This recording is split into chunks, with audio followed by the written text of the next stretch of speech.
Je m'aperçois que quoi? Que le médecin est en claquettes chaussettes. Il m'est vraiment arrivé une expérience trop bizarre. Bon, salut les internautes. J'ai deux médecins, donc je suis allée voir un nouveau. Comme vous savez, trouver un médecin, c'est compliqué. Je me demande d'ailleurs, quand on déménage, comment on fait? Un grand miracle, j'ai réussi à trouver un médecin. Très bizarre, très bizarre. Déjà, le médecin a pas de secrétaire. Bon, tu peux prendre rendez-vous que uniquement sur Doctolib. Je rigole, mais parce que quand je pense au médecin, la première fois que j'y suis allée, je me suis dit, c'est une caméra cachée, ce n'est pas possible. Donc, le médecin est à l'heure. La consultation dure 5 minutes. Attendez. Déjà, la salle d'attente est vide, tu rentres, le médecin est à l'heure, il est même en avance, du coup, je rentre dans le médecin, dans le patient, dans... Ah putain, je vais y arriver. Je rentre dans le cabinet, dans un bordel, t'as peur. Des papiers partout, partout sur le bureau, entassés partout. Quand il s'approche pour me consulter, je m'aperçois que quoi?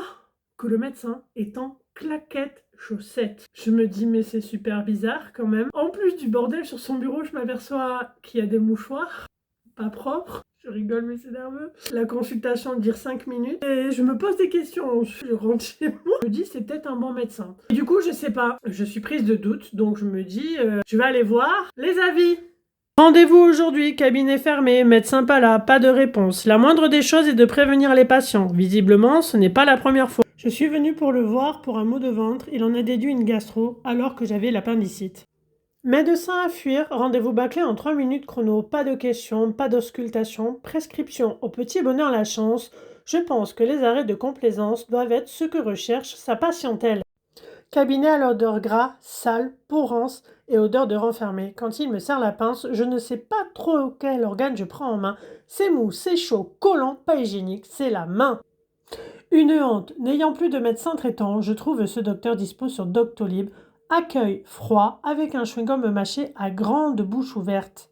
En fait, du coup, en lisant les avis sur le site, j'ai compris que, en fait, ce qui est important, c'est pas le médecin en lui-même, c'est vraiment ce qu'on attend de lui. Parce que tout dépend, en fait, aussi du patient. Certains, quand ils vont aller, ils vont avoir besoin de beaucoup discuter, d'avoir beaucoup d'explications, et que le médecin, il donne beaucoup de détails sur ce que la personne peut avoir.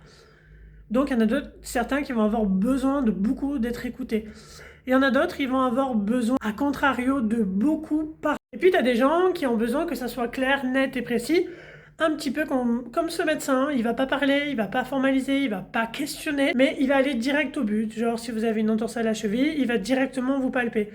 Et écrire ce qui se passe sans effectivement vous expliquer. Et moi, je pense qu'un médecin ne peut pas faire tout en même temps. Je pense que le médecin a sa personnalité et il n'est pas possible d'être multifacette pour lui. Daniel Kahneman l'explique.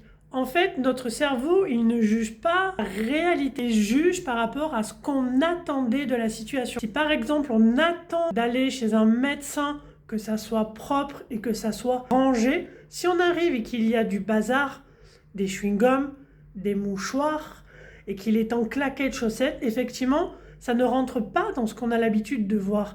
Si on a l'habitude que le médecin arrive souvent en retard, le fait que déjà il soit juste en avance, déjà à l'heure, mais en avance c'est encore pire, ça sort de ce que notre cerveau a l'habitude de nous montrer. Du coup, quand il y a une attente en ce qu'on était censé vivre, ce que l'on imagine par rapport au bureau rangé et quand on a l'expérience réelle, eh bien forcément, on se dit « Waouh, c'était nul, oh, c'était pas bien, parce que c'était pas comme je l'imaginais. » À la finalité, ça ne remet pas en cause les compétences, là, pour le coup, du médecin.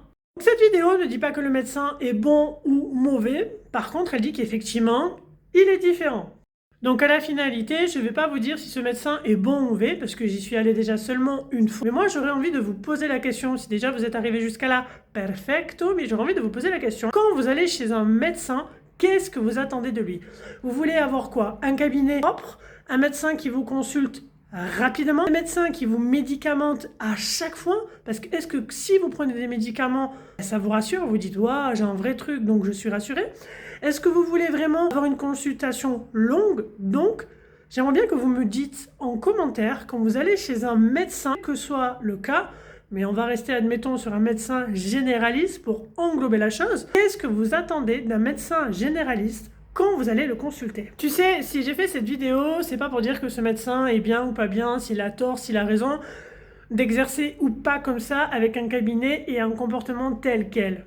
C'est surtout pour te dire et pour te montrer que en fait nos attentes, elles façonnent en fait nos expériences. Nos attentes, elles façonnent notre expérience. Ça, c'est vraiment important et impactant. Si cette petite vidéo t'a plu, si cette petite réflexion t'a plu, surtout n'hésite pas à t'abonner et à laisser un petit commentaire. Merci et à bientôt.